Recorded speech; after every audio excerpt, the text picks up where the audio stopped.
Trabaho pud ta oy, di ta man siya anariyat. Let's make some PowerPoint.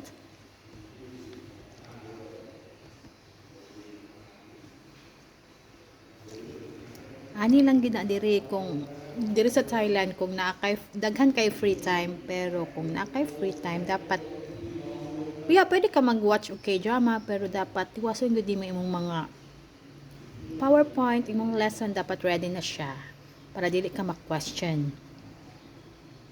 Dili lang ta sigig inariyat, no, dapat mo trabaho ta ma-impress para i-renew imong contract the following year. Ana lang na siya.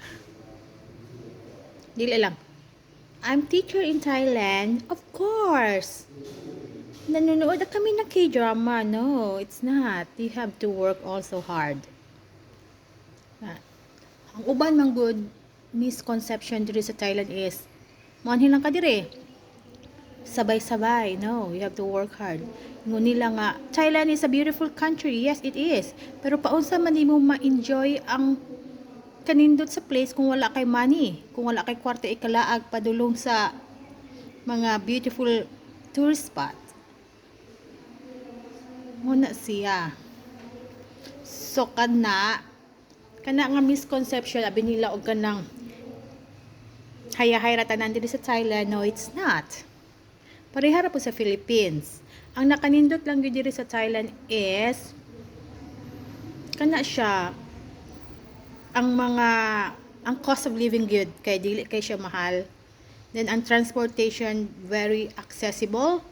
Kung asa ka gusto nga mga muadto nga mga tourist destination kanang mga sikat, kung na kay work, of course maka affordable na gid siya.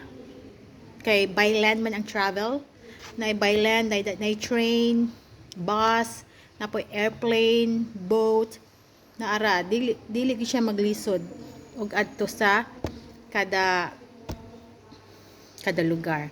Not unlike sa Philippines guys, is an island man siya, archipelago. Yeah, archipelago, not an island, archipelago. So kinahanglan kung moadto ka from kung tahay na ka Luzon, dapat mag-fly jud ka going to Visayas. Kay kung mag-land trip ka, it will take you time. I do not know, 1 day, 2 days. So not like here in Thailand. Unlike here in Thailand, pwede ra siya overnight ra siya, abot na dayon ka from north to south. Wala, overnight lang gina siya. And then ang bus, nindot sad kayo ang mga bus diri na free meal kato siya.